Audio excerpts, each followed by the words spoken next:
Pak Prabowo di bulan Juli lalu di Brazil, in terms of energy transition, Indonesia akan ngomongnya gitu. Ada di, kalau mau nyari ada di presiden.go.id pidato politiknya Prabowo di Brazil.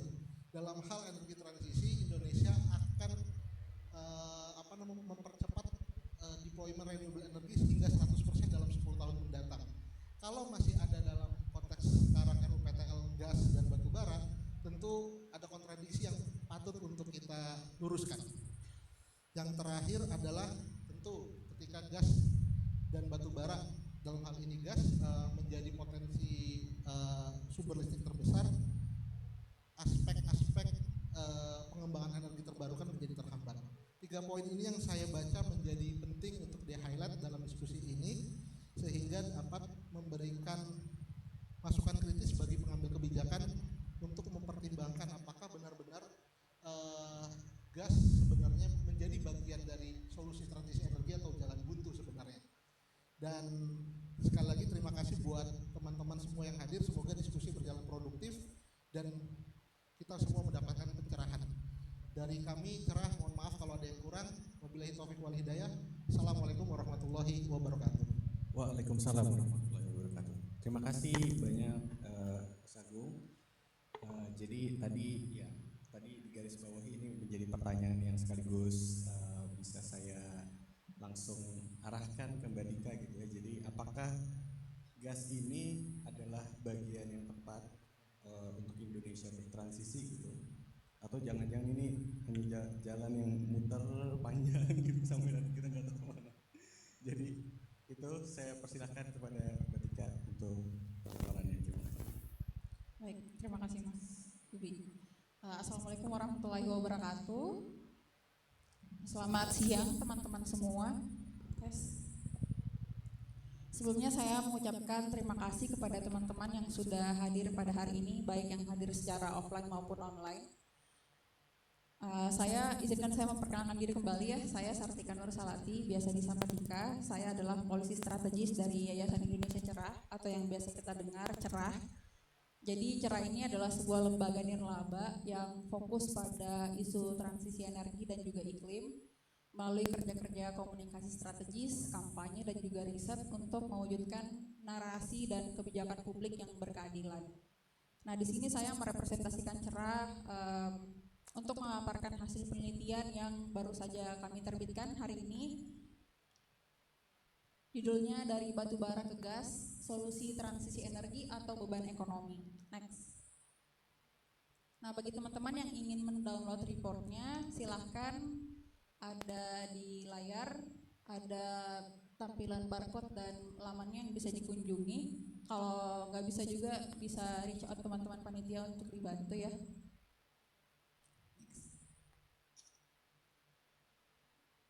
Ya, seperti yang kita tahu, di bulan Mei kemarin pemerintah secara resmi telah meluncurkan rencana usaha penyediaan tenaga listrik ya, atau RUPTL. Nah, di RUPTL ini menargetkan sekitar 69,5 gigawatt pembangkit listrik, dan ini digunakan sebagai acuan untuk membangun pembangkit listrik di Indonesia, terutama yang on grid gitu ya. Nah, kalau kita lihat ternyata masih ada alokasi untuk energi fosil, yaitu 16,6 gigawatt dan 10,3 gigawatt diantaranya adalah gas. Nah, saya capek begini, jadi begini aja ya. Nah, kita lihat ya di 5 tahun pertama, jadi gas itu memang dari 10,3 gigawatt digenjot di 5 tahun pertama sebesar 89,3%, dan sisanya itu di 5 tahun berikutnya. Nah, kalau saya lihat memang gas ini dijadikan sebagai substitusi bahan bakar menggantikan energi dari batu bara ya, karena kalau kita bandingkan di RUPTL sebelumnya 2021 sampai 2030, PLTU ini bahkan ditargetkan mencapai 13,8 gigawatt, sementara kalau dilihat di RUPTL yang sekarang di 2030 itu kapasitas yang ditargetkan 3,4 gigawatt atau 4 kali lebih kecil gitu ya. Memang meskipun ada pengurangan, tapi alokasinya itu ternyata diambil alih oleh gas, karena meskipun PLTU berkurang, gasnya naik hampir 2 kali lipat di RUPTL yang sekarang, dari 5,8 giga ke 9,2 giga gigawatt. Next. Nah, kenapa demikian? Karena memang selama ini di pemerintahan sebelumnya sampai pemerintahan yang sekarang juga memang gencar mengkampanyekan bahwa gas ini merupakan energi transisi atau energi jembatan menuju ke energi terbarukan. Karena salah satu alasan yang pemerintah sempat bilang juga gas ini emisinya lebih rendah katanya daripada batu bara, jadi bisalah dipakai untuk jadi energi transisi karena lebih ramah lingkungan katanya gitu ya. Next. Tapi menurut Cerah ada beberapa konsekuensi yang mengintai gitu ya. Kalau pemerintah tetap menargetkan pembangunan 10,3 gigawatt gas. Yang pertama pasti bertentangan dengan target net zero emission, karena kita tahu kalau pemerintah membangun 10,3 gigawatt gas itu akan menghasilkan emisi karbon dioksida sekitar 10 sampai 11 juta ton per tahun menurut perhitungan kami. Dan jangan lupa bahwa senyawa penyusun dari gas ini bukan 70 sampai 90% berasal dari senyawa metana yang juga berkontribusi besar untuk peningkatan emisi di bumi gitu ya. Jadi melalui proses ekstraksi, pencairan, pengangkutan, regasifikasi itu menghasilkan jejak emisi yang signifikan. Makanya kalau dibilang emisi karbon dioksidanya rendah ya, tapi kan ada emisi metana yang juga tinggi gitu ya. Jadi 11-12 lah dengan batu bara kalau menurut kami. Next. Nah, yang paling penting sebenarnya untuk membangun pembangkit gas sebenarnya membutuhkan infrastruktur tambahan ya. Kalau kita lihat di Indonesia ini ada dua jenis gas yang dipakai. Yang pertama itu gas pipa. Gas pipa ini menggunakan pipa distribusi dan transmisi untuk menyalurkan gas dari sumur ke pembangkit. Tapi masalahnya infrastruktur ini hanya tersedia di wilayah Sumatera, Jawa, dan Kalimantan. Sementara di wilayah timur Indonesia tidak kurang gitu ya, kurang infrastruktur gas pipanya, sehingga pemerintah kemudian menggunakan gas alam cair. Jadi gas alam yang dicairkan dengan suhu minus 160 derajat Celcius, kita biasa kenal dengan liquefied natural gas, dan ini membutuhkan distribusi menggunakan LNG carrier, yaitu kapal-kapal pengangkut, truk dan sebagainya, kemudian disimpan lalu diregasifikasi sebelum digunakan di pembangkit.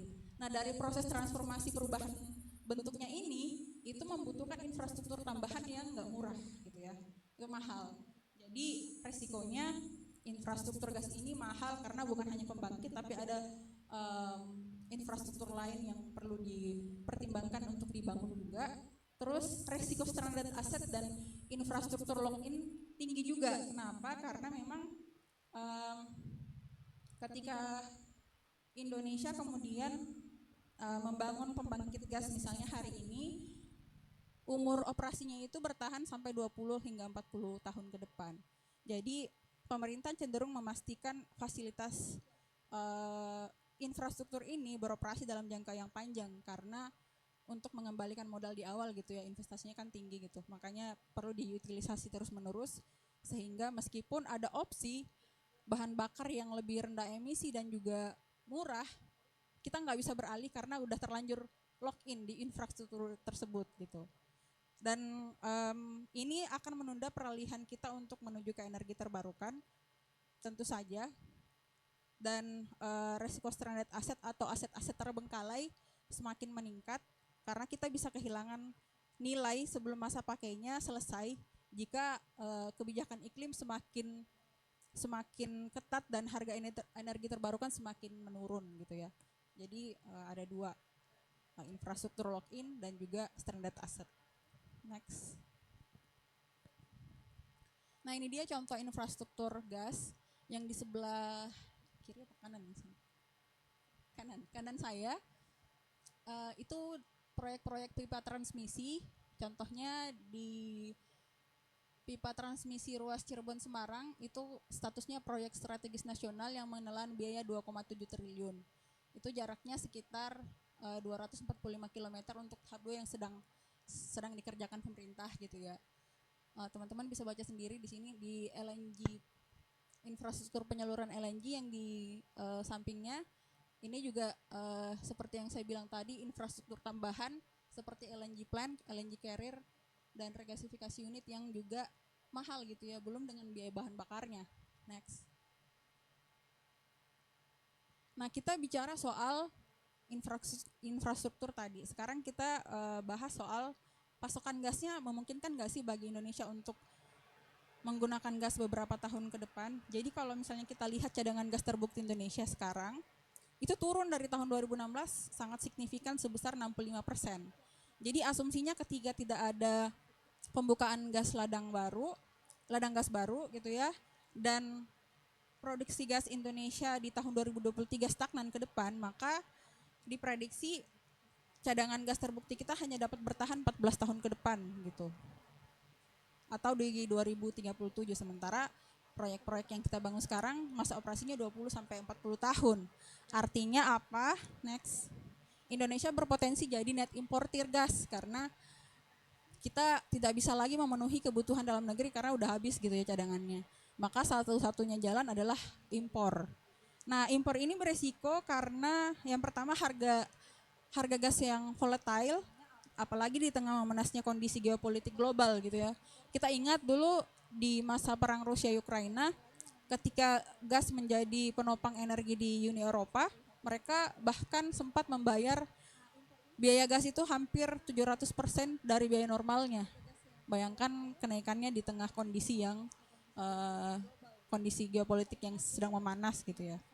Dan kalau seperti itu terjadi di Indonesia, maka potensi pemerintah untuk meningkatkan subsidi juga besar. Ataukah kalau bukan subsidi, berarti harga listrik kita yang bakal naik. Dan belum lagi kalau kita lihat ada kompetisi antar sektor gitu ya. Jadi permintaan gas ini bukan hanya di sektor ketenaga listrikan, tapi juga ada industri ekspor dan lain-lain.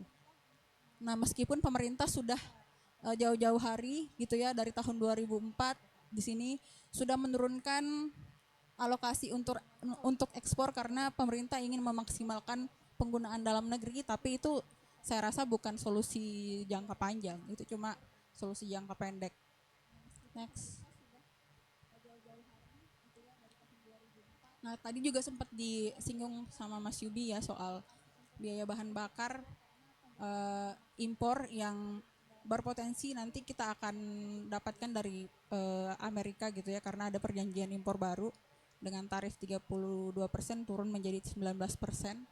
Jadi kita kemungkinan besar akan mengimpor LNG dari Amerika, dan ini menjadi berbahaya apalagi Amerika sebagai salah satu negara penguasa ekonomi global gitu ya, bersaing dengan China. Nah, selain infrastruktur, biaya bahan bakar gas itu juga mahal. Kalau kita lihat proyeksi permintaan gas untuk pembangkit listrik di tahun 2025 di dalam RUPTL itu ditargetkan 1.470 BBTUD, dan kalau di 2034 naik 60%. Artinya kalau kita lihat biaya bahan bakar ini untuk memenuhi permintaan untuk sektor ketenaga listrikan saja, PLN harus mengeluarkan uang sebesar 84 triliun karena mereka harus membeli biaya bahan bakar gas dengan asumsi HGBT-nya masih 6 US dollar per MMBTU ya.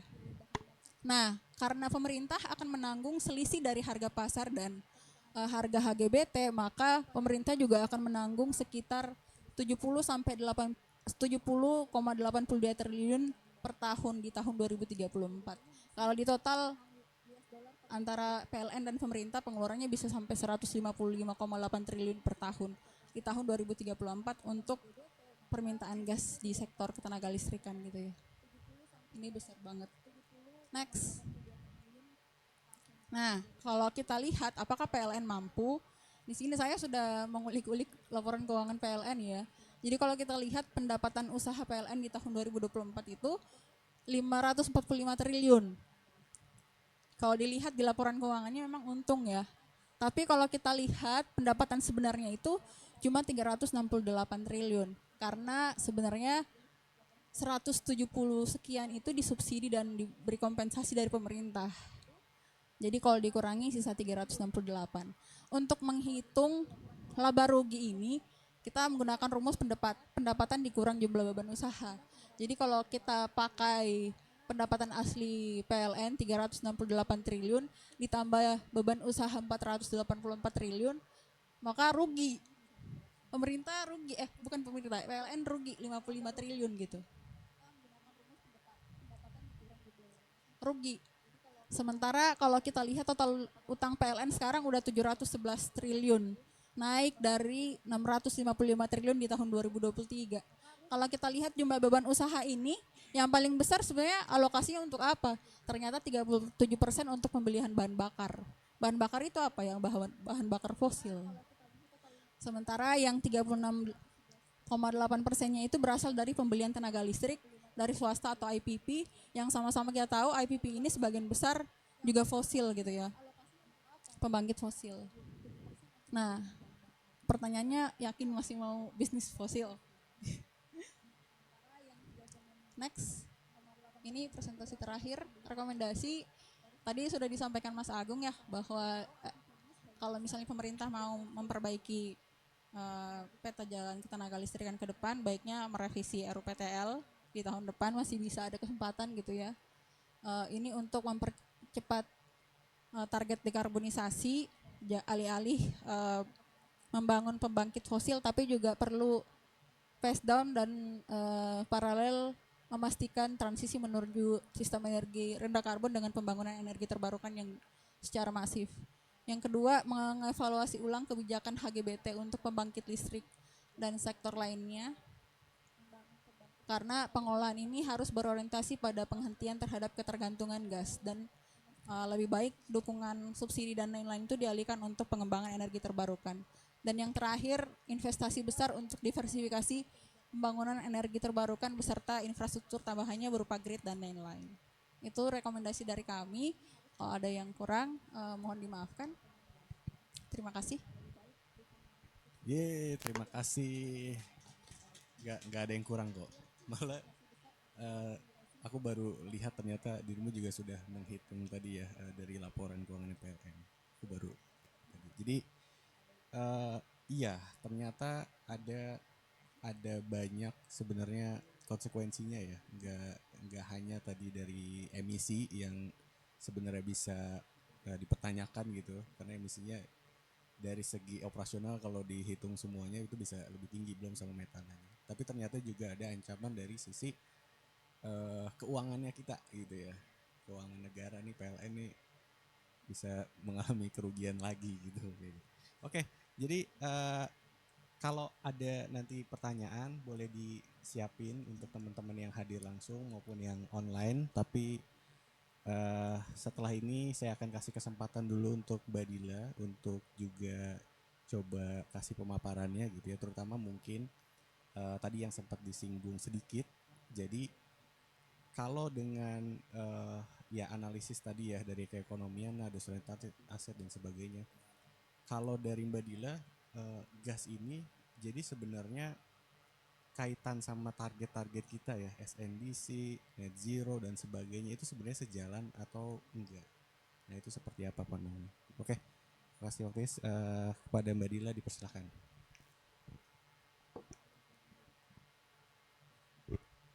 Halo, makasih, saya izin untuk di situ aja ya. Oke,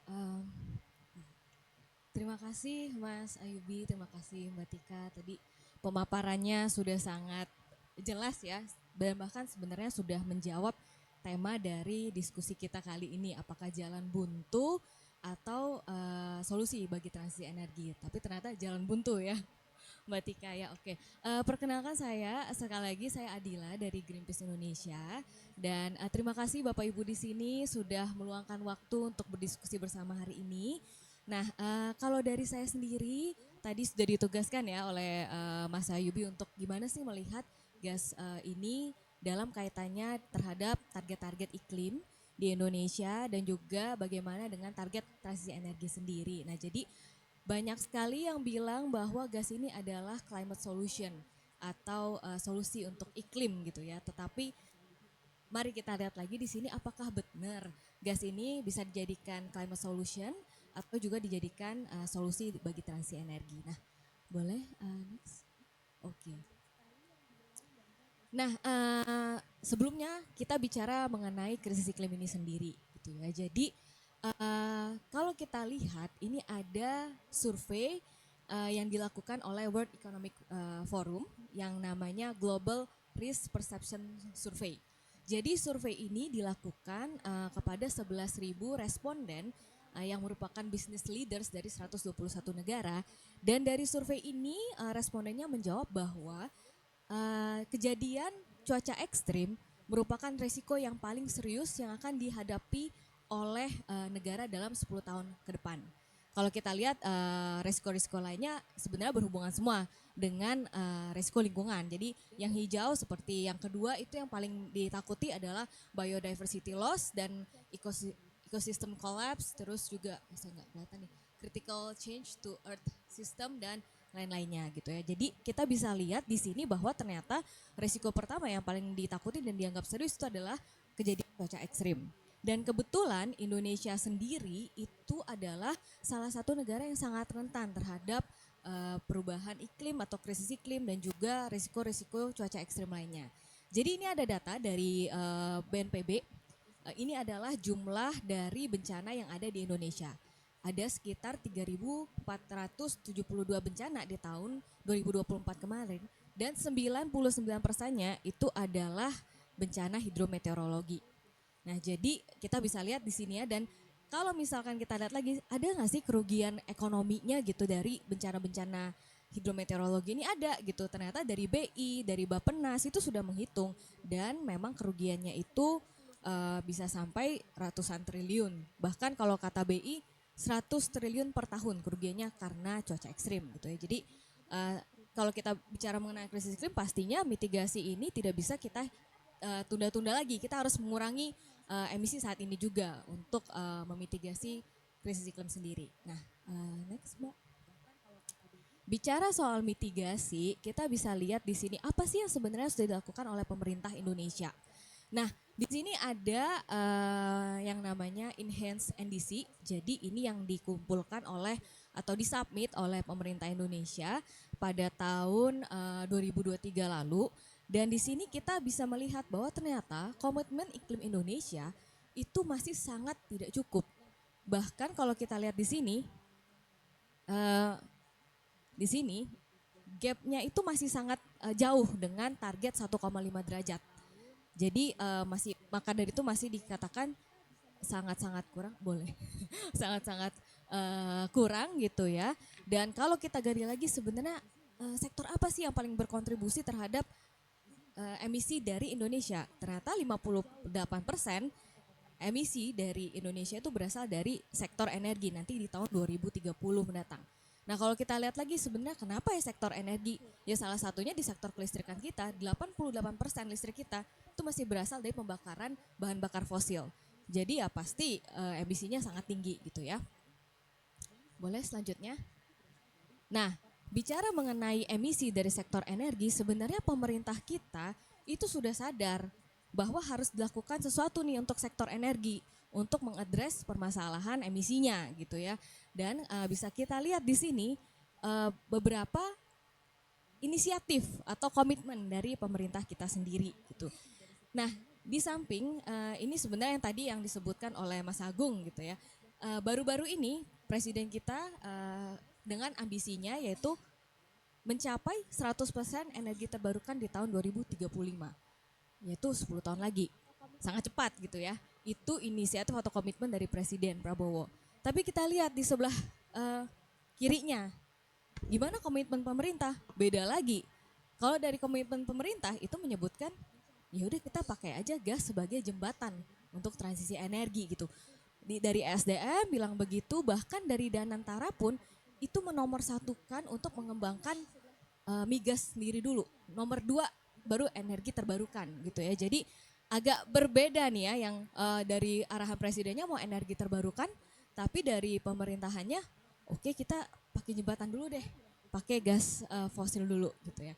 Nah, pertanyaannya apakah betul gas fosil ini bisa menjadi jawaban bagi transisi energi Indonesia? Nah, dan juga solusi iklim tadi. Mari kita lihat next slide.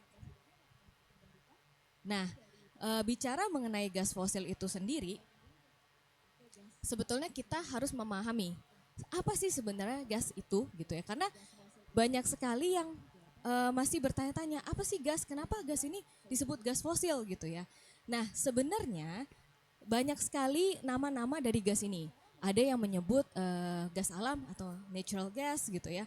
Ada yang menyebut gas metana, ada juga yang menyebut gas bumi, tapi memang term dari natural gas atau gas alam ini, inilah yang sering sekali mengecoh audiens gitu atau mengecoh kita semua. Seakan-akan gas alam, natural gitu ya, bersih. Tapi sebenarnya enggak gitu. Kenapa? Tadi sebenarnya sudah disampaikan juga sama Mbak Tika. Ternyata gas sendiri itu adalah berasal juga dari fosil. Sama seperti oil, sama seperti batu bara, dia mengandung hidrokarbon yang sangat tinggi dan ketika dibakar itu juga akan menghasilkan emisi karbon. Nah, yang parahnya lagi adalah gas sendiri itu terdiri komposisinya 95% adalah gas metana. Dan gas metana sendiri itu 80 kali lebih kuat dalam memerangkap panas atau menyebabkan global warming dari emisi karbon sendiri.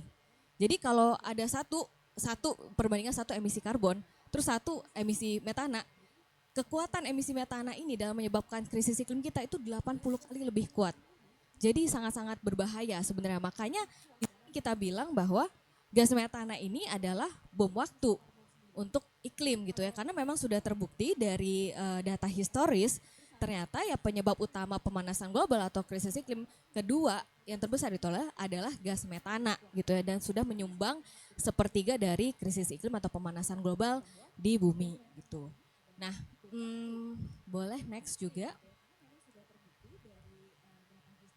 Dan ini yang tadi didiskusikan juga oleh Mbak Tika. Jadi sebenarnya yang paling bahaya lagi, sudahlah gas metana ini lebih kuat dari emisi karbon.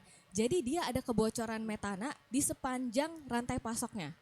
Jadi dari dia diekstraksi dari perut bumi, terus juga dia diproses, lalu disimpan, lalu ditransportasikan dan dipakai, itu di sepanjang rantai pasok tersebut ada yang namanya kebocoran metana.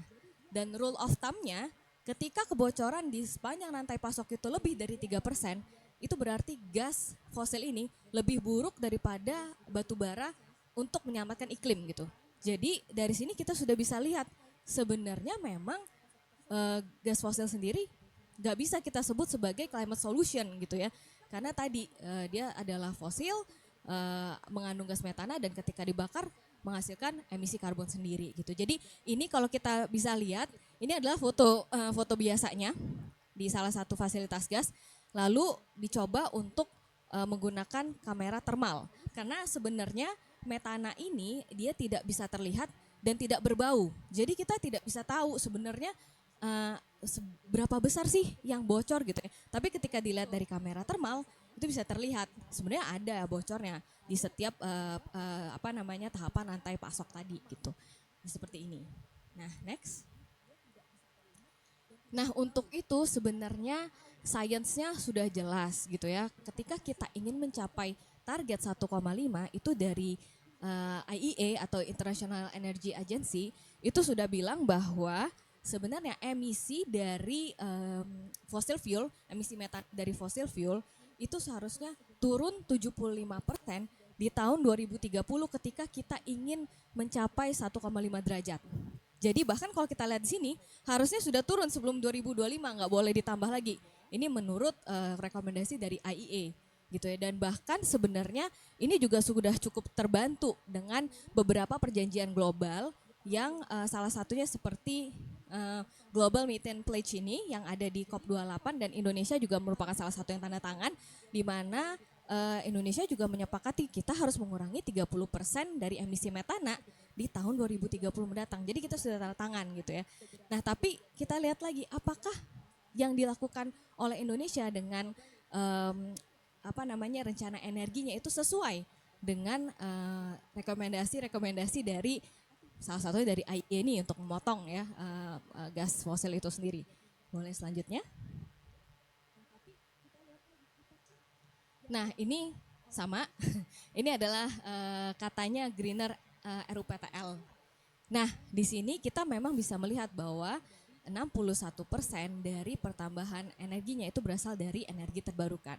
Tetapi kalau kita teliti lagi, cermati lagi di 5 tahun pertama, sebenarnya itu masih strateginya masih berbasis pada fosil sekali, gitu ya. Jadi kalau misalkan kita bandingkan nih, ini yang di atas yang grafik lingkaran, yang di atas itu adalah RUPTL 2021 sampai 2030.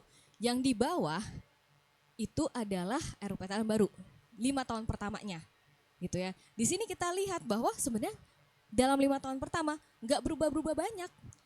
Jadi pembangkit fosilnya masih 45%. Jadi kalau kita bandingkan kalau di RUPTL yang lalu itu pembangkit fosilnya 48% kan ya yang mau dibangun. Tapi 5 tahun pertama ya pembangkit fosil masih 45%. Jadi nggak terlalu berbeda jauh di 5 tahun pertama gitu ya. Tapi tadi benar kata Mbak Tika, nanti energi terbarukannya ditaruh di belakang di 5 tahun kedua. Nah pertanyaannya adalah ketika kita menambah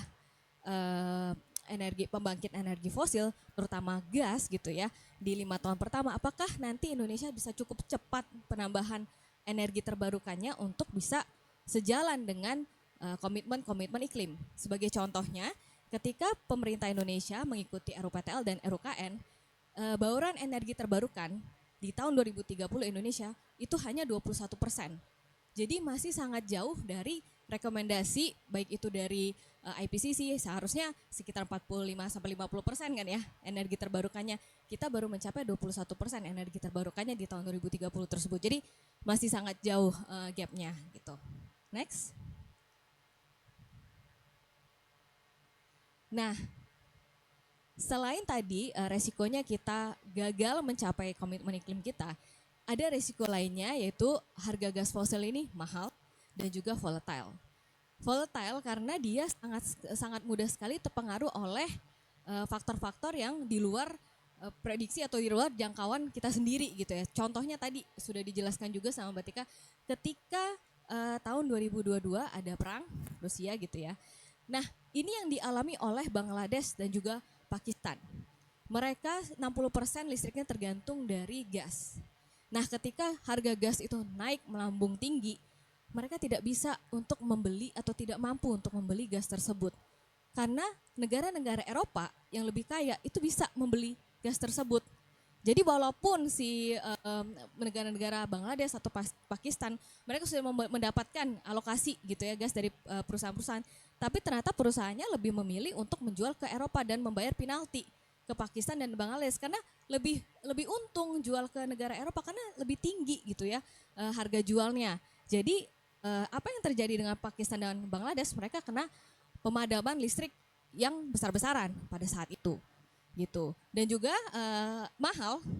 Sebenarnya pemerintah kita baik itu ini sebenarnya dari statement dari Pak Menteri SDM dan juga PLN, mereka sebenarnya sudah mengakui bahwa energi gas ini volatile, supply-nya tidak stabil gitu ya, mahal, tadi udah dijelaskan sama Mbak Tika. Dan mereka sebenarnya sudah mengurangi porsi pembangkit gas ini di dalam RUPTL. Tadinya kan 15,2 gigawatt. Lalu dengan alasan energy security issue dan juga swasembada energi, diturunkanlah yang akan ditambahkan di RUPTL hanya 10,3 gigawatt. Karena mereka tahu ada risiko-risiko itu. Nah ini sebenarnya udah bagus diturunin, tapi seharusnya ya nggak ada lagi, nggak usah ditambahin. Karena udah sadar sebenarnya ada risiko-risiko tersebut dan nggak inline nih dengan agenda Pak Prabowo sendiri, yaitu swasembada energi gitu ya. Kalau kita masih bingung supply-nya, terus masih ada isu-isu impor gitu ya. Dan selanjutnya resiko yang lainnya adalah tadi juga mengenai suplai gas ini belum pasti. Nah ini ada riset atau proyeksi dari EPEC. Di sini dibilang bahwa nanti 2040 Indonesia akan menjadi net gas importer. Jadi kita lebih banyak nih nanti impor gasnya. Dan ini akan terjadi ketika demand dari kelistrikan itu bertambah naik gitu ya. Jadi ini akan terjadi dan kita kemungkinan bisa mengulang sejarah ketika kita menjadi net oil importer pada tahun 2004. Dan sekarang kita bisa lihat sendiri kan apa sih resikonya buat Indonesia ketika jadi net importer ini. Nah ini yang bisa juga terjadi di Indonesia gitu ketika kita terus menambah ketergantungan kita ke energi gas ini sendiri. Selanjutnya, nah ini sebenarnya kita ingin membandingkan. Indonesia tuh punya banyak sekali energi terbarukan dan kita baru memanfaatkannya dari potensi yang ada itu 0,3%. Jadi sedikit sekali yang baru kita manfaatkan. Padahal ini riset baru dari Global Energy Monitor, ini Indonesia yang di sini. Nah, yang bar atau grafik yang orange itu adalah harga gas. Dan yang biru itu adalah harga listrik dari angin, dan harga yang hijau itu adalah listrik dari surya, energi surya dan energi matahari. Bisa kita lihat di sini energi surya itu sudah sangat bersaing, harganya bahkan lebih murah. Dan bar itu sendiri sebenarnya itu menandakan bisa semakin turun lagi harganya. Kalau kita bandingkan, kalau di energi gas barnya sangatlah pendek gitu ya. Di energi surya kenapa barnya sangat tinggi? Karena itu tergantung dari policy dan juga insentif dari pemerintah. Semakin bagus, semakin mendukung polisinya, itu semakin turun harga dari harga listrik dari energi matahari sendiri gitu ya. Jadi bisa banget menjadi lebih murah lagi dan lebih bersaing lagi dengan energi fosil. Jadi ini yang sekarang terjadi, dan juga kita tahu bahan bakarnya stabil, selalu ada dan tidak terpengaruh harga bahan bakarnya yaitu matahari kan ya, tidak terpengaruh dari faktor-faktor lainnya juga. Terakhir slide dari saya, ini balik lagi kayaknya ini jadi kisah inspiratif juga dan mungkin bisa bisa dicontoh juga oleh Indonesia. Jadi Pakistan yang tadinya kalau kita lihat tadi dia gagal mendapatkan gas gitu ya, nggak mampu lah gitu ya bersaing dengan negara-negara Eropa dalam membeli gas dalam jumlah yang dengan harga yang mahal tersebut. Jadi dia dari sini dari gagal terus kan gagal mendapatkan gas to this. Dan mereka sudah berhasil menambah 17 gigawatt energi surya dalam 1 tahun. Jadi ada solar boom di sana.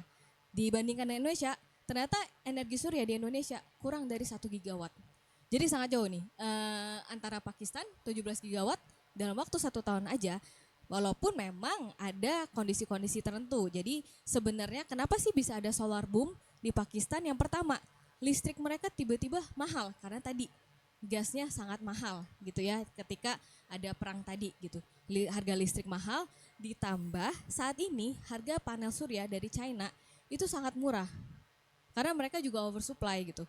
Nah, 2 faktor inilah yang sebenarnya juga membantu Pakistan dalam memilih sebenarnya harga dari energi surya untuk listrik lebih affordable ya buat masyarakat gitu. Jadi masyarakatnya beralih, dan ini yang membuat sebenarnya Pakistan menaikkan target energi terbarukannya di tahun 2030 menjadi 60%.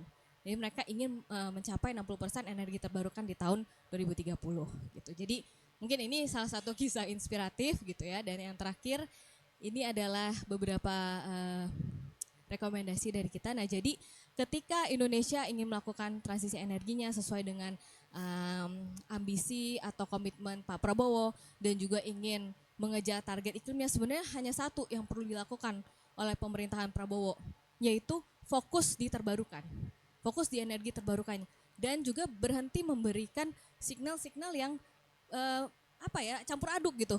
Kadang bilang mau 100% energi terbarukan, lalu kadang bilang lagi oke, kita pakai gas gitu. Jadi berhenti memberi mix signal, karena itu akan sangat-sangat membingungkan investor dan juga komunitas global tentang gimana sih sebenarnya arah Indonesia. Jadi yang pertama pastinya harus mengakui dulu gitu, gas fosil ini bukan solusi iklim dan juga malah menghambat transisi energi. Yang kedua, rencana penambahan gas fosil dalam RUPTL itu tidak sejalan dengan ambisi transisi energi dan harus dibatalkan gitu ya, karena tadi kita bisa terjebak gas lock-in kalau kata Mbak Tika gitu ya. Masa kita mau tanda tangan kontrak yang sangat panjang 30 tahun gitu ya dengan energi yang volatile, terus juga supply-nya nggak jelas gitu, yang bisa membuat subsidi listrik kita semakin tinggi gitu. Jadi jangan sampai kita menandatangani kontrak panjang dengan gas fosil ini. Yang kedua, bertentangan dengan agenda swasembada energi. dari pemerintahan Prabowo sendiri tadi dengan adanya isu-isu ya tadi supply-nya tidak jelas, mahal gitu ya. Dan yang terakhir pasti memberikan ruang bagi energi terbarukan dengan kebijakan, dukungan finansial dan juga insentif karena tadi barnya masih tinggi nih, masih bisa turun lagi energi suryanya gitu ya. Dan yang terakhir, rencana penambahan gas fosil ini tidak sejalan dengan target iklim dalam SNDC. Jadi pemerintah seharusnya melihat Second NDC Indonesia itu sebagai dokumen yang bisa memberikan sinyal nih bagi komunitas global akan gimana sih arah Indonesia. Ketika kita memiliki Second NDC yang sangat-sangat ambisius gitu ya, target iklimnya bagus, sebenarnya Indonesia bisa menjadikan dokumen SNDC ini sebagai instrumen gitu bagi Indonesia sendiri untuk misalkan mendapatkan investasi hijau yang lebih berkualitas untuk Indonesia dan juga untuk transisi energi karena transisi energi itu butuh investasi yang sangat besar gitu. Gitu saja dari saya sebenarnya Mas Yobi. Terima kasih. Terima kasih Mbak Dila. Itu tadi bagus banget ininya apa? Tagarnya ya, fokus di terbarukan gitu. Itu cocok banget buat disuarain sekarang. Iya, saya sebenarnya ada beberapa pertanyaan mau coba respon tadi. Tapi barangkali kalau ada teman-teman di sini yang hadir langsung mau bertanya, berkomentar atau mungkin bahkan nambahin pandangannya gitu. Saya mau persilahkan sih mungkin 1-2 orang dan juga nanti saya juga mau mengundang teman-teman dari online ya, jika ada pertanyaan nanti bisa disampaikan via chat gitu, nanti biar kita bacakan gitu.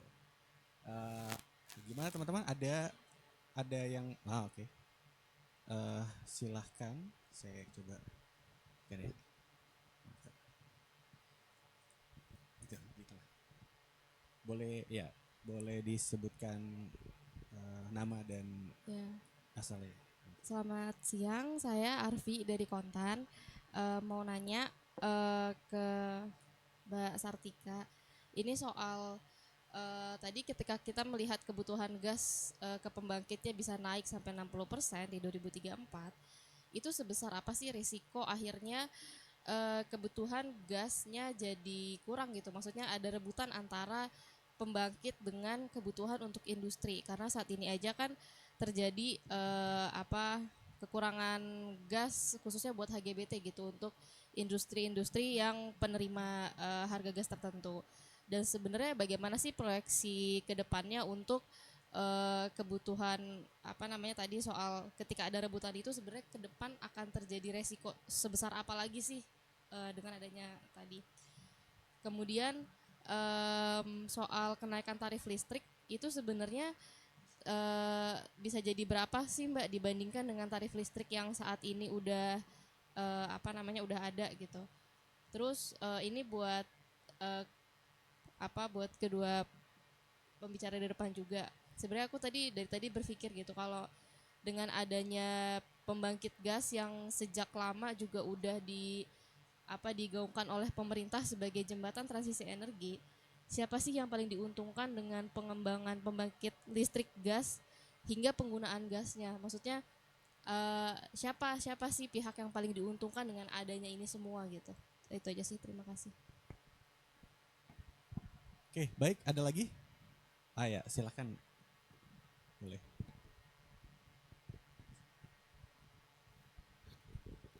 Terima kasih. Saya Sikit dari KRUHA, Koalisi Rakyat untuk Hak Atas Air. Mau ikut komentar aja tadi yang disampaikan. Gini, narasi transisi energi gitu ya misalnya, kan bisa jadi bisa jadi itu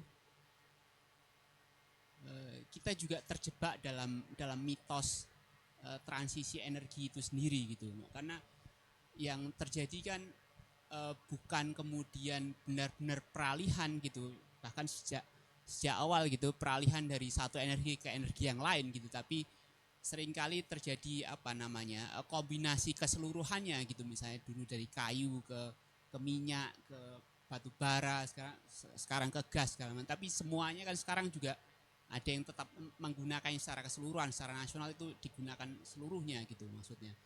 Ya, kalau misalnya kayu, pelet apa dan lain sebagainya kan juga sekarang ada mode-mode baru gitu, teknologi yang sekarang digunakan gitu. Nah itu gitu, dan kemudian mitos itu kemudian juga menjebak ketika misalnya yang terakhir COP di mana itu kemudian gas mulai muncul sebagai disebut sebagai gas energi transisi segala macam ya gitu kan. Yaitu jangan-jangan kemudian narasi itu juga kemudian menjebak kita gitu, tidak hanya pemerintah tapi juga kita sendiri di tingkatan masyarakat itu sendiri gitu, istilah-istilah itu gitu. Karena itu tadi yang terjadi bukan ini, tapi ya memang yang terjadi adalah panduan dari pasar gitu.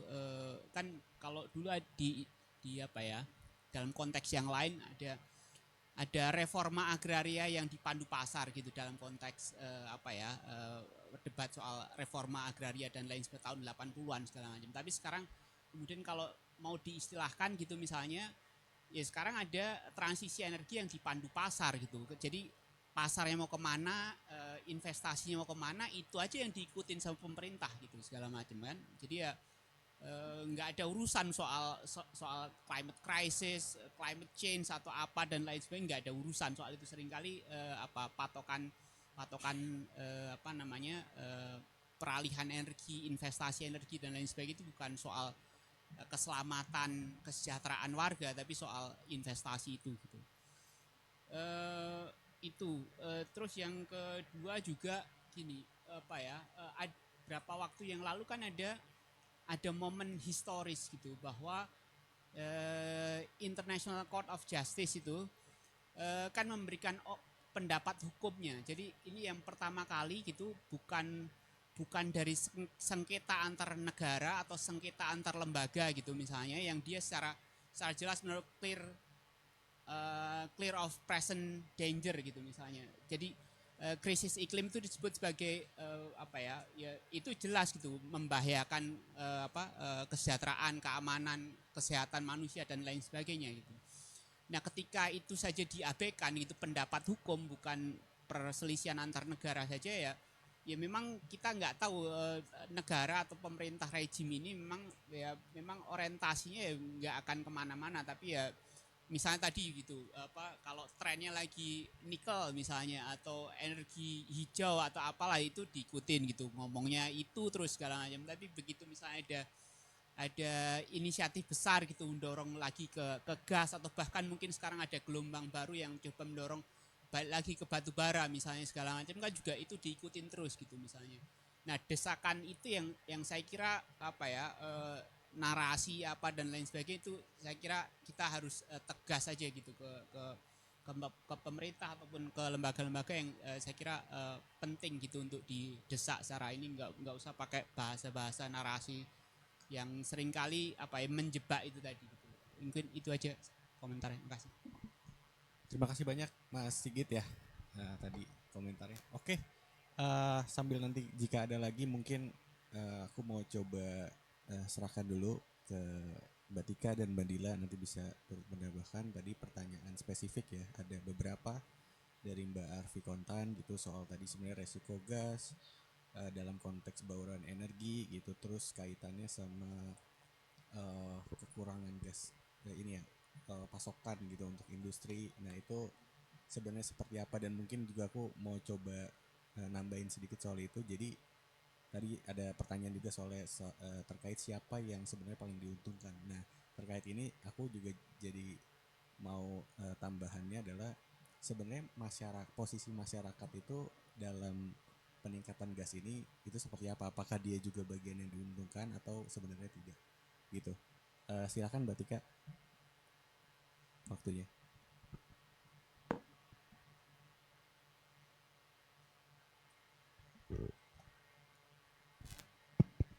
Ya, terima kasih Mbak Arfi dari Kontan ya. Pertanyaannya tadi kebutuhan gas 60% di 2034 ya. Perebutan antar sektor gitu. Nah, Jadi kalau tadi saya sudah sempat bilang ya bahwa cadangan gas terbukti kita itu turun dari tahun 2016 ke 2023 65%. Jadi sangat signifikan. Kalau misalnya kebutuhan gas atau produksi gas di 2023 itu stagnan ke depan. Jadi kalau dibagi gitu ya rata-rata per tahun kita hanya bisa menikmati cadangan gas itu 14 tahun ke depan atau di 2037. Ketika permintaan, ini belum masuk permintaan untuk sektor ketenaga listrikan yang tadi diproyeksi di dalam RUPTL. Nah, kalau asumsinya berarti terjadi penambahan kebutuhan gas di tahun 2034, artinya cadangan gas kita akan lebih cepat habis gitu ya. Bisa jadi bukan di tahun 2037, bisa jadi sebelum di 2037 udah habis gas kita karena dengan asumsi tidak ada pembukaan ladang gas baru gitu ya, dan peningkatan di berbagai sektor juga naik gitu ya untuk permintaan gasnya. Tadi resikonya ya itu akan terjadi net importer. Indonesia akan menjadi sebuah negara yang bergantung penuh terhadap impor gas dari luar.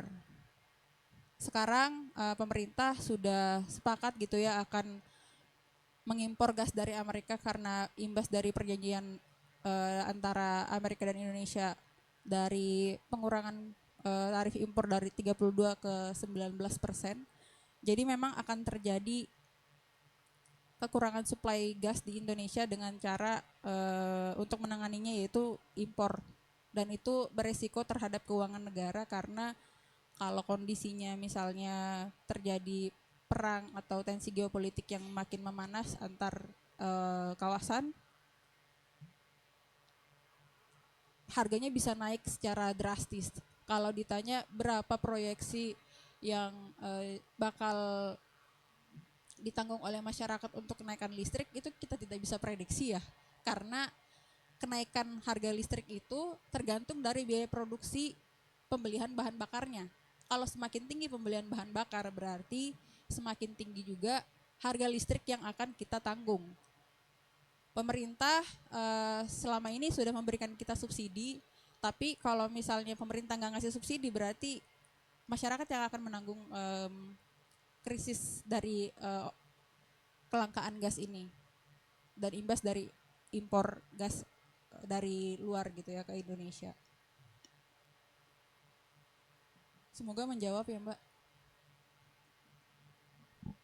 Nah kalau untuk Mas Sigit ya, saya sepakat bahwa narasi transisi energi ini memang perlu kita kawal sama-sama karena kita tahu bahwa pemerintah juga punya narasi sendiri gitu ya. Terutama kita sering mendengar istilah energi baru, terbarukan. Nah, kalau kita sendiri melihat energi baru ini itu berbahaya untuk mencapai net zero emission karena memang energi baru masih berasal dari produk turunan energi fosil seperti batu bara tercairkan, batu bara tergaskan dan lain-lain. Nah, di dalam transisi energi kita juga mengenal yang namanya istilah transisi energi berkeadilan. Yang mana energi terbarukan ini nggak hanya cukup dengan terbarukannya aja, tapi juga perlu berkeadilan dan berkelanjutan. Kalau di RUU EBET kita mengenal istilah biomass dan lain-lain karena itu dijadikan sebagai bahan bakar energi terbarukan ya, karena bisa diperbarui. Tapi apakah itu berkelanjutan? Saya kira enggak, karena sama saja memindahkan krisis polusi ke krisis deforestasi karena mengancam keberlanjutan hutan gitu ya. Nah makanya kita memang perlu mengawal narasi soal transisi energi ini supaya enggak diplesetin gitu ya sama pemerintah, karena kalau kita lihat narasi mereka transisi energi ya berarti beralih ke mobil listrik untuk kepentingan hilirisasi nikel gitu ya. Nah itu yang perlu kita kawal sama-sama karena kalau kita tetap mengedepankan yang namanya transisi energi berkeadilan, tapi energi terbarukan itu bukan hanya dapat diperbarui tapi juga harus berkelanjutan, bersih dan dibangun dengan konsen masyarakat yang menerima manfaat gitu, alias hadir dari bawah. Terima kasih. Ya, sebelum ke Madila, tadi aku coba ini lagi soal apa terkait Mas Sigit ya. Jadi narasi ini kan kadang juga berkelindan dengan tren yang sedang terjadi gitu ya. Tren globalnya seperti apa, bisa jadi kita juga ikut terpengaruh gitu ya. Nah, gas ini gimana? Tadi kan sebenarnya udah ada beberapa contoh ya. Mungkin ada beberapa negara yang melihat tren dunia akan ke arah mana, makanya mereka melakukan kebijakan energinya dirubah. Sementara apakah Indonesia sudah melakukan itu atau seperti apa gitu, itu terkait narasi. Nah juga tadi mungkin yang belum terjawab tadi soal sebenarnya siapa yang paling diuntungkan terkait gas ini gitu. Silakan. Ya, terima kasih Mas Ayubi. Tadi pertanyaan dari Mbak Alfi ya. Jadi Arfi, ya Mbak Arfi. Maaf, siapa sih yang paling diuntungkan? Nah, kalau saya sendiri sebenarnya melihat yang paling diuntungkan itu adalah oil and gas company sebenarnya. Jadi kan siapa sih sebenarnya yang membuat term natural gas atau gas alam yang seolah-olah bersih gitu ya, bukan energi fosil, itu oil and gas company gitu ya. Kita nggak tahu siapa yang di belakangnya oil and gas company ini, tapi sudah pasti yang paling diuntungkan adalah perusahaan-perusahaan tersebut gitu. Mereka sekarang udah kebingungan tuh kayak oke, batu bara nggak bisa, minyak bukan nggak bisa ya, batu bara semakin sulit gitu, minyak juga semakin sulit gitu ya, dengan image-nya sebagai fossil fuel. Oh, ada gas nih, kita jadiin aja jembatan bagi transisi energi Indonesia atau jembatan transisi energi secara global gitu ya. Jadi itu yang pertama. Dan juga yang kedua sebenarnya bagaimana sih tadi Mas Ayubi bilang gimana posisi masyarakat terhadap ini gitu ya. Pastinya masyarakat yang dirugikan gitu ya. Tadi udah dibahas sama Mbak Tika bahwa ketika kita menggunakan gas ini, kita bisa menambah biaya di PLN itu sendiri untuk bahan bakar gas sekitar 70 triliun ya tadi ya Mbak ya, per tahun. Oke. 155 triliun per tahunnya gitu ya. Jadi itu merupakan beban yang sangat berat, baik itu bagi PLN sendiri. Seperti yang kita tahu bahwa sekarang atau tahun lalu itu subsidi dan kompensasi bagi PLN itu sudah mencapai 177 triliun rupiah dan itu naik 24% dari tahun lalu. Bayangkan ketika tadi ditambah hitungan 155 triliun, beban keuangannya akan semakin parah. Dan kita tahu 30% revenue PLN itu dari kompensasi dan subsidi sendiri. Jadi akan semakin sulit dan posisi masyarakat gitu ya. Kita nggak tahu nih apakah yang pertama bisa dialokasikan beban tadi ke tarif listrik kita nggak tahu gitu ya. Atau yang kedua, kita harus menanggung subsidi dari siapa, dari uang kita juga kan, uang pajak gitu. Jadi dimanapun itu caranya pasti ya kita pasti akan terdampak juga sebagai masyarakat ketika strategi pemilihan energi ini juga salah gitu ya dari pemerintah sendiri. Itu lalu untuk tadi juga menarik sekali Mas Sigit. Makasih banget insight-nya. Saya sepakat banget. Saya sepakat tadi Mbak Tika juga bilang sebenarnya ya banyak sekali ya narasi-narasi dari pemerintah dan terkait tadi transisi energi ini seperti dipandu pasar. Saya sepakat gitu ya. Dan juga sekarang di pasar itu di market global sebenarnya untuk mengarah ke investasi hijau itu udah sangat tinggi gitu. Nah, tapi masalahnya adalah di pemerintah Indonesia sendiri seringkali kita mengirimkan signal yang sangat sangat bertabrakan gitu ya dengan adanya gas fosil gitu ya di 5 tahun pertama ini yang sangat banyak gitu akan ditambah. Jadi pasar pun atau komunitas global pun bingung tuh melihat Indonesia ini mau transisi energi tapi arah kebijakannya kok malah malah pro ke fosil, gas fosil gitu. Nanti kalau misalkan ada perubahan kebijakan lagi, gimana nih investasi kita? Nah di situ sih sebenarnya kuncinya Mas gitu kan. Saya sepakat banget tuh. Jadi pasar pun yang udah punya arah juga kebingungan melihat Indonesia sendiri gitu. Dari saya Mas Ayubi, terima kasih. Ya. Jadi padahal trennya berubah gitu ya. Jadi tren global, tren pasar, investor di sana yang menginginkan sebenarnya proyek-proyek termasuk proyek di energi itu lebih ke arah hijau dan berkelanjutan. Nah, berarti ini menjadi pertanyaan kenapa Indonesia bisa tetap stay gitu dengan rencananya sampai 5 tahun 10 tahun ke depan, apakah sepede itu atau bacaannya ada yang lain seperti apa? saya mau kasih lagi kesempatan, barangkali ada teman-teman di sini. Oh ya, silakan Kak.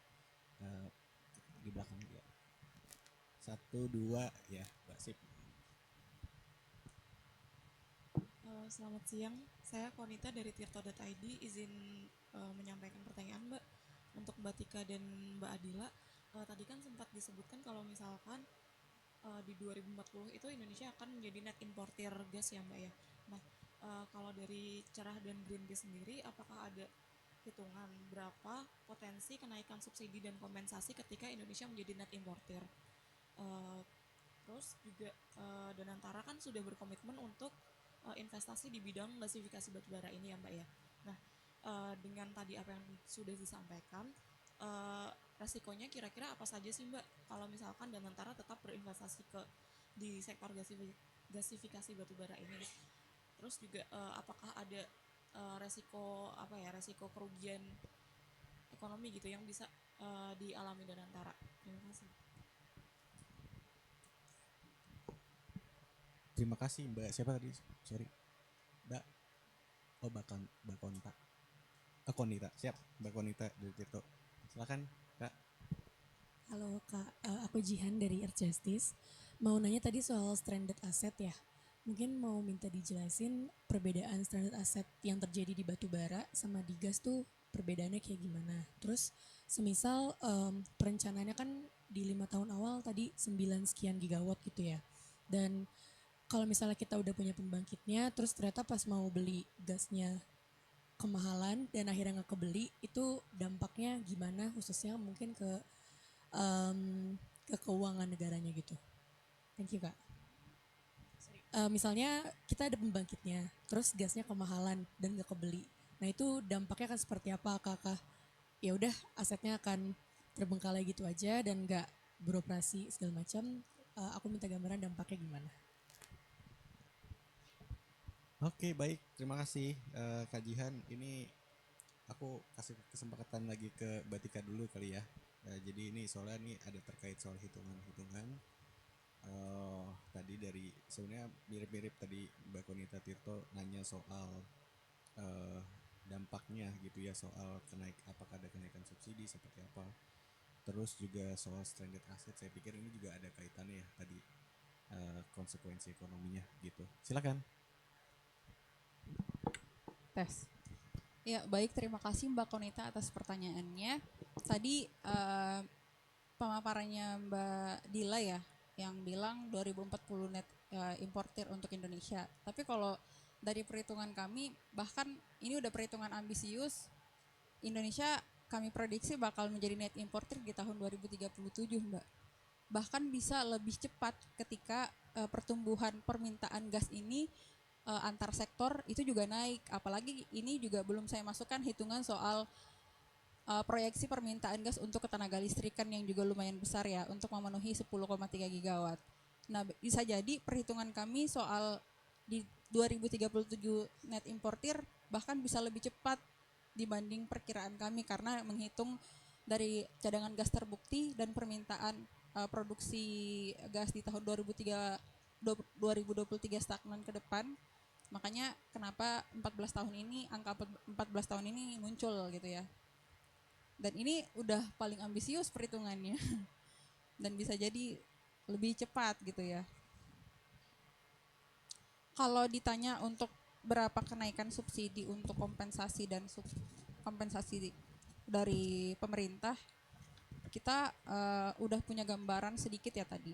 Bahwa dengan biaya bahan bakar gas 155 triliun per tahun untuk pembangkit gas aja, ditambah dengan investasi awal untuk infrastrukturnya yang kita nggak tahu berapa jumlahnya karena itu butuh waktu untuk menghitung proyek-proyek yang bakal dilaksanakan oleh pemerintah beberapa tahun ke depan untuk memenuhi target 10,3 gigawatt gas tadi.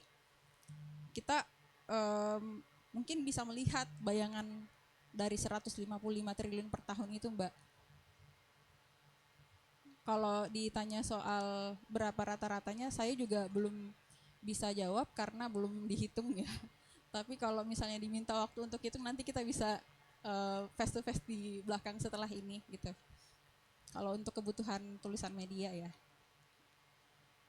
Tapi yang jelasnya 155 triliun itu tidak sedikit, karena kalau kita lihat target untuk pemasukan pemerintah sektor minyak dan gas itu ditargetkan 200 triliun di tahun 2025.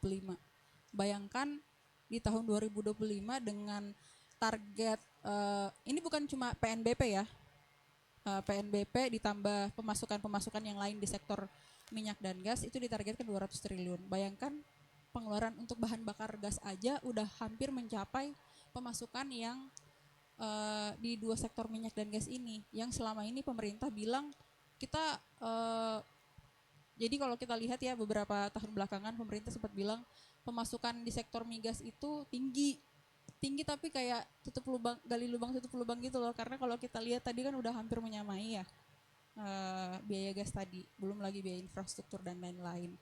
Bayangkan kalau kompensasi pemerintah itu makin tinggi, padahal sebenarnya subsidi-subsidi yang harusnya bisa digunakan untuk membiayai program-program sosial yang lebih mendukung kesejahteraan masyarakat, itu kan sangat disayangkan ya, ketimbang hanya fokus ke pembangkit fosil yang sebenarnya ada opsi lain yang lebih murah, yaitu energi terbarukan dan bisa menjangkau di semua daerah dibanding untuk kebutuhan industri, karena selama ini pemerintah hanya memikirkan bahwa gas ini memiliki ketahanan daya seperti PLTU, tapi kan itu untuk kebutuhan industri ya, untuk masyarakat yang misalnya tinggal di wilayah-wilayah yang off grid, tidak terjangkau listrik, bahkan bisa memanfaatkan modal sekecil-kecilnya untuk membangun pembangkit modular seperti PLTS atap dan lain-lain.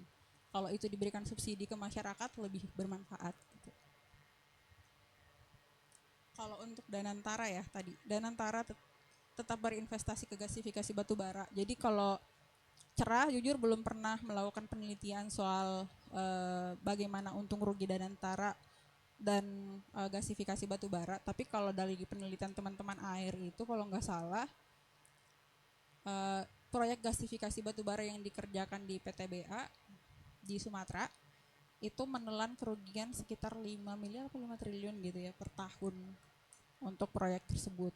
Nah kalau misalnya Danantara mengalokasikan uang yang mana itu berasal dari bank-bank BUMN, berisiko terjadi krisis kerugian seperti yang dialami PLN, dan negara lagi-lagi harus menombok beban kerugian yang dialami oleh Danantara itu, sama kayak PLN. Coba lihat tadi laporan keuangan yang terakhir di 2024 PLN rugi 55 triliun kalau nggak ada bantuan dari pemerintah gitu ya untuk kompensasi dan subsidi. Soal stranded asset. Yang selanjutnya bajihan ya. Perbedaan stranded asset di batu bara dan gas bagaimana? Jadi stranded asset ini sebenarnya kalau didefinisikan kondisi di mana aset-aset yang sudah terlanjur dibangun itu tidak lagi memiliki nilai keekonomian yang seperti ditargetkan di awal, karena nggak berproduksi seperti yang diharapkan gitu ya. Nah sebenarnya kalau stranded asset di batu bara dan gas itu hampir sama ya, karena kalau misalnya infrastrukturnya sudah terbangun sementara biaya gas mahal dan aturan terkait iklim makin ketat, akhirnya Indonesia mau nggak mau harus beralih ke energi terbarukan. Jadi pembangkit gas ini akan terbengkalai gitu aja, nggak memenuhi nilai keekonomian seperti yang direncanakan di awal. Misalnya mungkin penghasilannya 700 triliun per tahun, tapi yang bisa dicapai dengan investasi tersebut cuma 1 triliun, tidak mencapai balik modal gitu ya seperti perencanaan di awal. Nah kalau misalnya gas kemahalan dan tidak terbeli ya terjadi stranded asset. Kembali lagi dari pertanyaan yang tadi, kalau misalnya ternyata udah dibangun pembangkit, infrastruktur, entah itu gas pipanya terdistribusi dari pulau mana ke mana, terus juga ada beberapa infrastruktur tambahan untuk LNG seperti tangki penyimpanan dan lain-lain, ya itu nggak akan dipakai, karena kalau lihat nilai keekonomian harga dibanding yang bakal balik nggak terpenuhi, terpaksa jadi aset terbengkalai lagi.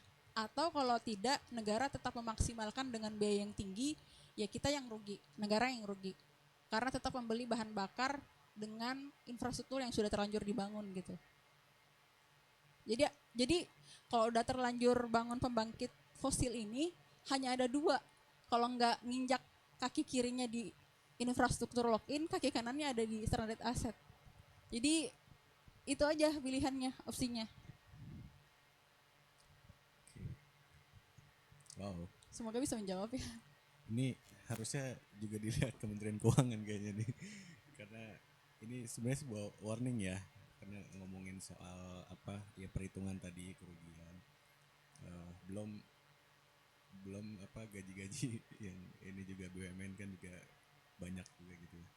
Oke, Mbak Dila, barangkali ada yang mau ditambahkan, silakan. Iya, makasih Mas Ayubi dan Mbak Tika.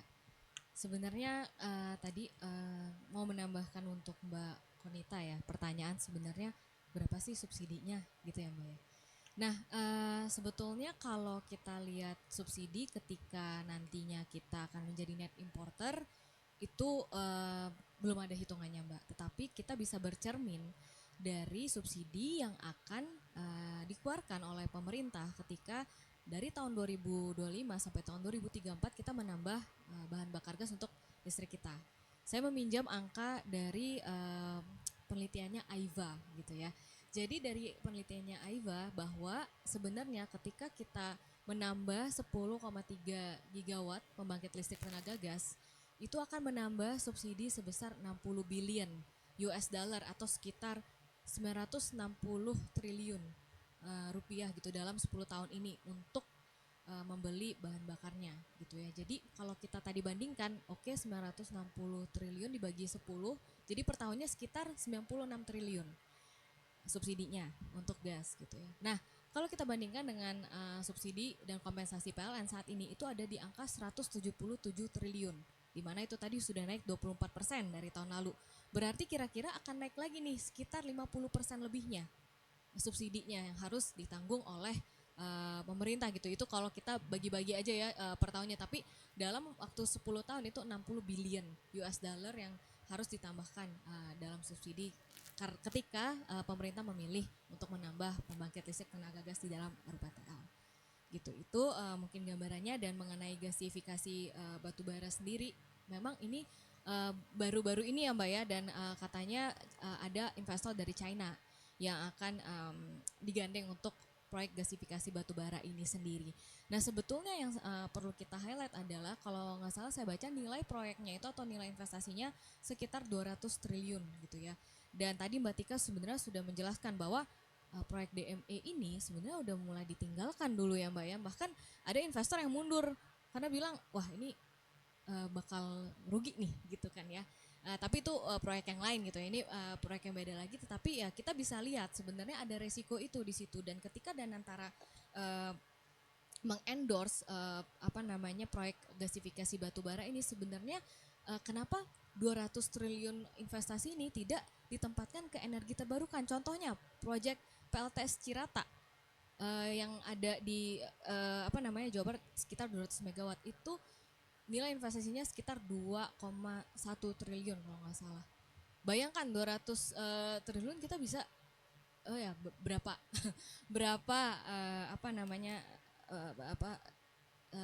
proyek PLTS Cirata yang bisa kita tambahkan gitu ya. Kalau misalkan kita bandingkan gitu. Dan juga sebenarnya kalau kita bicara mengenai Danantara, kita sebenarnya punya harapan yang besar dengan Danantara ini, bahwa bagaimana Danantara ini bisa membawa transformasi, terutama juga untuk transisi energi Indonesia, untuk ekonomi Indonesia. Karena tadi udah terbukti sebenarnya berinvestasi kepada gas atau fosil ini kan membawa kerugian ya. Nah jadi gimana nih Danantara, suatu badan yang baru mau membangun image-nya. Ini kan cukup krusial ya, bagaimana sih pemilihan proyek-proyek yang akan didanai atau diprioritaskan. Jadi harapannya adalah sebenarnya yang bisa dipilih proyeknya ke proyek energi terbarukan gitu ya. Itu untuk Danantara. Itu udah ya Mas, itu ya pertanyaannya. Oke, Sudah. terima kasih. Baik, terima kasih Mbak Tika, Mbak Dila. Karena waktu sudah menunjukkan pukul 3, jadi mungkin kalau nggak ada lagi di online aman ya, nggak ada ya. Oke, jadi ini sebenarnya pertanyaan tapi sekaligus juga mungkin untuk closing statement gitu ya. Jadi tadi kan terakhir Mbak Dila sempat menyebut kenapa nggak dialihkan ke energi terbarukan gitu, kenapa nggak ke energi terbarukan. Jadi aku coba ngambil kata kunci yang biasa dipakai pemerintah gitu ya. Misalnya narasi ini, kalau ini sekalian ngomongin narasi. Pemerintah itu kan selalu bilang bahwa kita butuh substitusi yang intermittent, bisa memenuhi base load-nya gitu kan. Itu satu. Terus kedua bahwa asumsi peningkatan kapasitas pembangkit itu sering dikaitkan dengan demand masyarakat yang akan terus tinggi gitu, pertumbuhan ekonomi dan lain sebagainya kan gitu ya. Nah, terus juga ada narasi dari presiden gitu terkait ingin mencapai swasembada energi gitu. Nah, sebenarnya pertanyaan itu jadi begini, apakah energi terbarukan sebenarnya bisa menjawab ketiga hal ini gitu. Jadi atau apakah ini tuh sebenarnya inline gak sih ketika kita mau melakukan transisi energi, inline gak sih dengan program swasembadanya energinya pemerintah gitu. Terus karena ini berkaitan dengan tadi yang sempat disinggung soal pernyataan Prabowo gitu ya. Prabowo sebagai presiden menginginkan 100% energi terbarukan di 2035. Sementara misalnya dokumen-dokumen resminya sepertinya agak sulit kelihatannya. Nah, pertanyaannya, jadi yang harus ditindaklanjuti itu apa? Yang harus dikoreksi siapa gitu.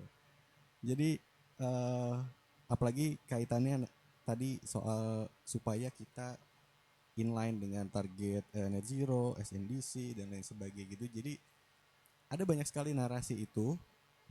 Pertanyaannya, apakah energi terbarukan itu bisa menjawab? Kalau bisa itu seperti apa supaya pemerintah tuh bisa melihat dari perspektif lain gitu ya. Terus kedua ya tadi, dengan ada banyaknya pernyataan, dokumen dan sebagainya, sebenarnya yang perlu dikoreksi itu yang mana gitu. Gitu ya. Aku kasih ke Mbak Tika dulu ya, silakan. Ya, terima kasih atas pertanyaannya Mas Yubi. Jadi apa yang sebaiknya, pertanyaan pertama dulu ya, apakah energi terbarukan bisa menjawab soal intermitensi?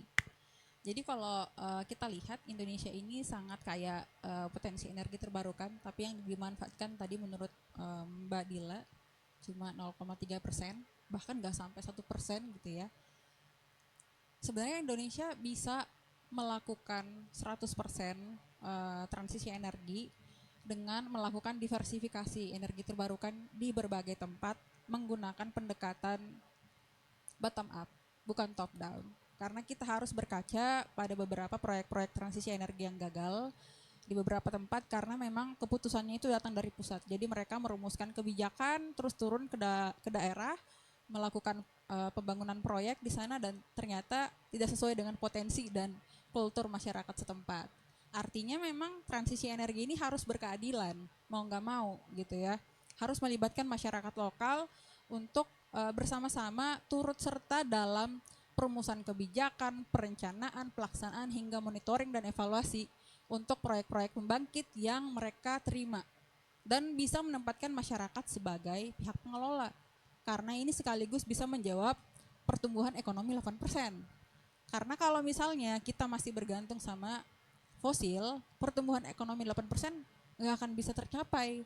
Karena dari tadi kita bicara soal ekonomi dan hitungan-hitungan keuangan yang ternyata kalau pakai pembangkit fosil ini nggak masuk. Mana biaya infrastrukturnya tinggi, biaya pembelian bahan bakar tinggi, subsidi masyarakat yang harusnya bisa dialihkan untuk program-program sosial, tapi dialihkan untuk program ketenaga listrikan yang mana ini adalah konsekuensi dari pemilihan sumber energi yang nggak hanya kotor tapi juga memberatkan keuangan negara gitu ya. Jadi kalau ditanya apa yang harus dikoreksi, ya kebijakannya dan political willing pemerintah. Apakah berani gitu ya untuk mengambil tindakan misalnya kayak yang disebutkan oleh Pak Presiden Prabowo ya, 100% renewable energy di tahun 2035. Bisa kalau kebijakan dan dokumen-dokumen strategis lainnya mendukung. Apa aja tuh dokumen? RUPTL, RUKN, Undang-Undang Energi yang sekarang itu harus direvisi. Bahkan RUU EBET keluarkan energi baru dari rancangan undang-undang tersebut karena memang kita belum punya payung hukum untuk energi terbarukan. Dan perlu ada harmonisasi antar kebijakan, terutama untuk SNDC sebagai acuan gitu ya, kita untuk melakukan net zero emission menuju 2060. Karena kalau di enhanced NDC sebelumnya, kita masih lihat ada sisipan-sisipan energi solusi palsu sebenarnya kalau kita lihat. Kemarin saya sempat kaji 5 aksi di dalam enhanced NDC yang diterbitkan tahun 2022. Di dalamnya itu memang masih banyak solusi palsu yang sebenarnya masih jauh dari apa yang kita harapkan. Jadi memang pertama ini kompleks banget ya, memang kemauan pemerintah aja dulu untuk mengubah kebijakan dan political willingnya, mau nggak sih beralih dari energi fosil ke energi terbarukan, memprioritaskan masyarakat dibanding oligarki yang mengambil untung dari hasil energi bisnis energi fosil. Terima kasih. Oke, terima kasih. Ya. Berarti kalau presiden udah ngomong gitu, berarti harusnya yang lain yang dikoreksi gitu ya. Jangan cuma ngomong. Oke, Mbak Dila silakan. Oke, aku suka nih sampai Mbak Tika menghela nafas ya tadi ya. Oke, kalau dari saya sendiri sebenarnya tadi pertanyaannya adalah apakah energi terbarukan ini bisa gitu ya Mas ya. Sebenarnya secara teknis itu teman-teman dari ISR itu sudah menghitung dan bisa sebenarnya 100% energi terbarukan itu secara teknis gitu ya. Dan juga sebenarnya pemerintah harus melihat atau mengkombinasikan nih antara energy security terus juga climate security gitu ya, sama security secara ekonomi juga gitu. Jadi itu harus dilihat secara bersamaan gitu ya. Jadi untuk gas sendiri gitu itu udah sulit. Tadi Mbak Tika udah bilang bahwa oke, supply-nya tidak aman gitu ya. Nanti juga bisa impor, harganya mahal gitu ya. Jadi dibandingkan dengan energi terbarukan, sebenarnya energi terbarukan sudah affordable satu. Lalu yang kedua sebenarnya sudah supply-nya juga sudah aman ya. Kalau misalkan kita bicara mengenai bahan bakar energi terbarukan, angin, matahari itu selalu ada dan tidak tergantung dengan faktor-faktor di luar ya untuk harganya sendiri. Dan yang terakhir juga aman secara lingkungan gitu ya, baik itu dari polusi maupun diterima sebagai climate solution juga gitu kan. Dan yang terakhir adalah siapa sih yang harusnya dikoreksi gitu ya. Saya sepakat sama Mbak Tika. Sebenarnya ambisi-ambisi atau komitmen dari Pak Presiden Prabowo sebenarnya sudah ada untuk transisi energi ini gitu ya. Tetapi memang harus diintegrasikan dengan kebijakan-kebijakan di bawahnya. Contohnya pemerintah seharusnya melihat ini sebagai peluang. Jadi melihat RUPTL, melihat dokumen second NDC kita itu sebagai peluang untuk kita memberikan sinyal nih ke komunitas global arah Indonesia tuh mau kemana sih sebenarnya. Dan kalau misalkan arah Indonesia udah jelas gitu ya ke energi terbarukan, oke, sekarang komunitas global investasinya ke arah sini loh. Jadi pemerintah seharusnya menggunakan baik itu dokumen energi kayak RUPTL atau dokumen iklim seperti second NDC itu sebagai instrumen untuk kita men-tap opportunity investasi hijau yang ada di luar untuk kita melakukan transisi energi gitu. Jadi sebenarnya itu sih Mas. Dan yang terakhir adalah sebenarnya Indonesia itu sudah tidak mempunyai ruang lagi untuk menambah energi fosil baru ketika kita mau melakukan transisi energi dan juga ingin mempunyai komitmen iklim yang benar-benar ambisius gitu ya. Jadi cukup satu yang dilakukan, fokus di terbarukan dan juga berhenti mengirimkan mixed signal gitu. Itu aja dari saya. Terima kasih. Oke, baik. Terima kasih Mbak Dila, Mbak Tika. Terima kasih atas kesediaannya sampai bersin-bersin itu. Ya, saya pikir di sini ujung diskusi kita gitu ya. Nanti mungkin bisa disambung lagi kalau ada perkembangan yang menarik. Terima kasih banyak saya ucapkan kepada rekan-rekan yang sudah hadir dan yang menyimak secara online, dan juga terima kasih untuk semua teman-teman yang sudah mendukung acara ini ya. Jadi nanti kita bisa ketemu lagi, dan akhir kata saya Ayubi pamit undur diri, dan tadi saya mau pakai kata fokus di terbarukan, itu hashtag baru yang bagus tuh buat kita suarakan. Oke, baik, terima kasih. Assalamualaikum warahmatullahi wabarakatuh.